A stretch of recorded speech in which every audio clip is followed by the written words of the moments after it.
Over 10 feet. Wow. If not more. My nose was at their belt. I was just, that's the first thing I noticed. That's why I said to my sister, stay by the door. Stay away from those guys in case we have to run off. But that was amazing. To these days, I'm still pissed off. So excuse my French. I'm still upset because what they did to my head? Obviously, they did something because the headache was absolutely crucifying. I thought I was going to go insane. I could take dozen of aspirin, nothing worked. And then it dissipated after a few weeks. It went off, and I never had any headache like this ever again. I wonder if I don't get no headache anymore. Louis, I wonder if they were like reading your brain, or something, your thoughts. No, that for sure, because but I believe they were captivating my consciousness with the stupid cards. Okay, and I'm nearly 70 years old, and I don't play poker. I don't play 21. I don't play no cards. The only cards I play are tarot cards. And in fact, he told me, play cards because one day you will be good with cards. That's what he said. And the only card I play is the tarot card, which is always a winning hand anyway. He was right on that one. Yeah, it sounds like he was right. He didn't say he didn't say what type of cards. He said you'd be good with cards, and you are. Yeah, he never said anything else. And it's amazing. So I know there is something that involves cards. And Draco, which is the entity which is working through me, told me on my next UFO conference at sea, UFOcruise.com. I'm going to be there with Linda Ho and all the top speakers. We're going to be doing a UFO cruise. Draco told me that he was going to do something with cards on that ship, and that's why he told me you can announce it to the world, that you're going to prove to the world that I am real. That is my last UFO experience with Draco, and I would approach that later. But I'd like to talk, with your permission again, about my third encounter. And each time it happened with a family member. Like you know what? I have to keep my sanity.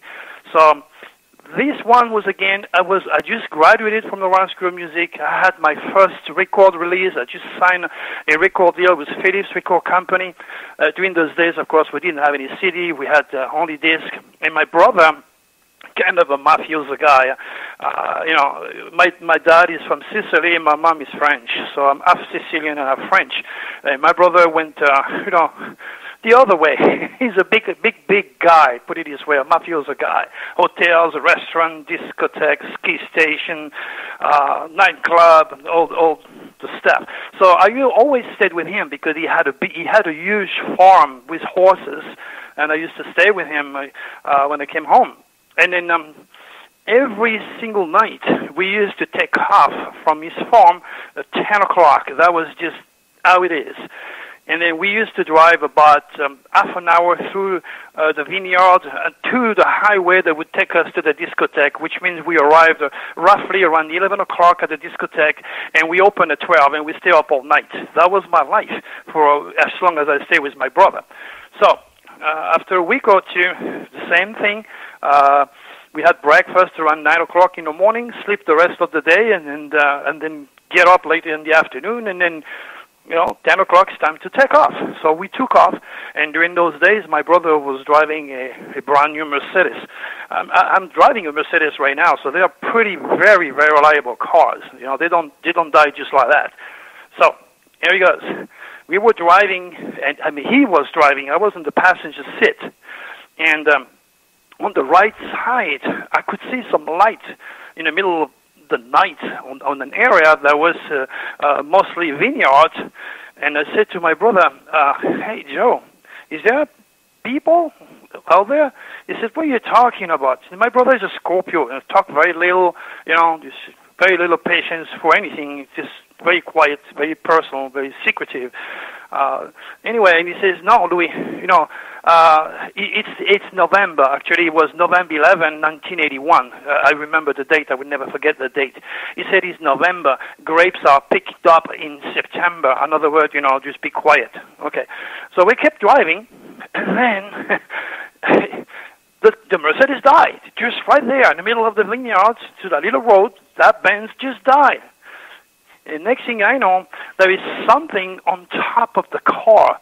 So we both were looking through the windshield, and all we could see is bright light and a humming noise.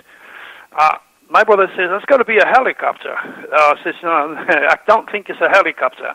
No, and I know that for a fact because I took some, in California, I took some flying lesson to fly helicopters, and they make a flapping nose. That was a humming noise that came up on top of the car. So I said, "I'm going to go and look." He said, "Are you crazy?" And he grabbed me.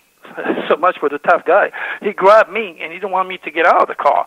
So I finally managed to get away from his grip, and I opened the door, and I went outside, and I couldn't see nothing. I was all around the car, and I was looking up. All I could see is just bright light. It was literally blinding me. And then after a minute or so, all the light came off. So there was definitely intelligence in that thing, which I didn't know what it was yet. Okay, and then it took me a while for my eyes to adapt, and then there was that greenish, reddish, yellowish, bluish light that came on top of me in the car, okay, and then I could see the circumferences about 30 feet above my head, Gary. They were a stationary spaceship. Oh, wow. Oh, my gosh. I was banging the front of the car. I was screaming every French nasty words that I knew, asking my brother, begging him to come out. He says, "No way, Jose." He was looking at that thing through the windshield. But he saw it like I did. So after a while, I don't know, maybe 2-3 minutes, okay, that thing, the light turns on again. And that flying saucer that was totally motionless, hanging up 30 feet above the car, just took off and flew barely 5 feet above the chimney of the farm that was on the other side of that little road. And there were tons and tons of power lines all over the place. It's unbelievable that those flying saucers and whomever, probably the gray who are flying it, those dignified robots certainly know what they're doing to avoid so much obstacle. The next thing I know, the car starts, and my brother looked at me and he says, "Louis, this did not happen." He said, "I don't want people to think we are crazy." See, my brother had a lot of contact with a lot of big people like him, and he didn't want me to say anything. So we drove to the discotheque, and usually when we arrive at the discotheque, we have, groupies, the barman, the barmaid, the disc jockey, preparing the place, because we start at 12 o'clock. We arrive at 11, get everything together, and 12 we open. And when we arrived, the discotheque was in full action. I mean, in full action. Now, I saw my brother in my entire life only once, smoking a cigar and drinking scotch. He was on the other side of the bar, okay, facing me. He had a bottle of scotch in front of him, and he had a cigar. And I was exactly doing the same thing. You don't ask for a glass of scotch in France. You have you on a bottle with your name. Okay, so I had my bottle, I had a cigar, and I was looking at my brother. We were looking at each other like, what the hell is going on here? And then for 30 years, he denied everything, and then one day finally said at the dinner table to the entire family, "Oh, I think our children needs to know the truth." Yeah, Louis, whatever Louis said that happened many years ago about the flying saucers, well, it's true. He waited 30 years to say to the entire family that I was not in that case, that was really, really happening. So that was number 3. And believe me, it's such a personal experience, Gary. You can dance on your head. You can tell people anything you want about extraterrestrial or flying saucers. You have to experience it yourself. Then you can understand how now you are forced to accept the reality of flying saucers. Okay, and you don't fry when you're under a flying saucer. People say that if you're too close to a flying saucer, you're going to fry. I was right under that thing for a long time, and I wasn't microwave or anything like that, so that I can assure you. So they have the technology not to burn us, that's for sure. So Louis, that is, experience, that it stays with you. Because, back myself, me and my first wife, I've been married several times. My first wife, I took a job for a while in New Bern, North Carolina. We didn't like it, so we came back up to Washington State, and we were going through, I think, the desert through New Mexico. And, I had a GTO, which was kind of a fast car back then. And their speed limit was quite high, so I think I was doing whatever the max speed limit was, and all of a sudden, the car lit up inside and all around the car, and I figured, oh boy, I'm getting busted by a helicopter, or something, a police helicopter. So I pull off the side of the road, and the light is so intense, my wife was screaming because it was hurting her eyes. I get out of the car, and all around the car it was lit. But one thing I noticed right off the bat, I was in the military, so I know what helicopters sound like. The egg, when they call them an egg beater, I know exactly what they mean. And I didn't hear a single sound. It was like the desert was dead, totally quiet. And then, like within a few seconds or whatever, because I don't know what happened, bam, it was gone as fast as it arrived. And that has been my only experience with a UFO. But I tell you, it has stuck with me through my life. Gary, you just are confirming exactly what happened to me, and then because of your UCI or U-stars with your dragon set in Aquarius, I did your chart, you're a magnet to anything that is incredible and extraterrestrial. Only if you vibrate at a very high cosmic speed will you attract those experiences. So somebody which is rational, logical, scientific, atheist, agnostic, or skeptic, is actually putting himself in a bubble which would make that person impossible to experience such a high divinity. It's impossible. A magnet will attract a piece of wood. So when I saw this flying saucer, I thought, you know what? When I was a kid, those ETs, with my sisters, those three guys, they gave me a headache forever. Now with my brother.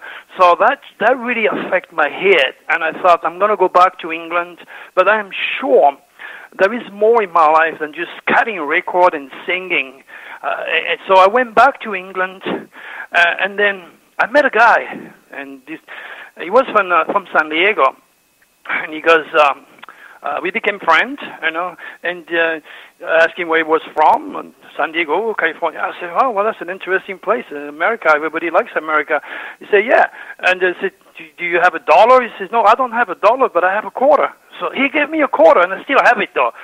He gave me that quarter. I've never seen a quarter before with the eagle and everything else. It's so interesting.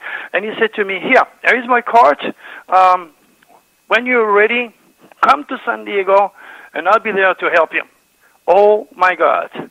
I worked my butt off. I had 3 jobs, working in a restaurant, working as a switchboard operator, working even at a mortuary. Nobody wanted to do the job. I did that so I could make more money, and I still work in a restaurant. It's more than 3 jobs. I was able to amass the money with sacrifice like you have no idea, because I really wanted to change my life. I had enough after 11 years in England and this nasty weather. I wanted to get something like California that really appealed to me. So anyway, I took the plane. I was able to collect enough money. I took the plane, and I flew over Los Angeles. I said, oh, my God, what is I doing here? It takes anybody about 2 minutes to cross my village walking. I end up on top of Los Angeles. I said, oh, my God. So anyway, I took the Greyhound. The Greyhound took me to San Diego, and they dropped me on the Mission Boulevard. And then there I was. That was the address, and the bus told me that's the nearest bus stop. So I looked for that place. I finally find the place. I had a culture shock, though, because it was April 1984 when I arrived in the United States. And I was walking along the beach, and I see all these guys with big, shorts, and girls. They were not topless. I had to go to a shop. What is this? Anyway, I finally find the place, and the place was it was a shop where they used to sell T-shirts and all sorts of things that you would find close to any beach, posters and whatever. And then I spoke to these two old people. I said, excuse me, I'd like to talk to John. And they said, John who? I said, I don't know, maybe your son or your grandson, because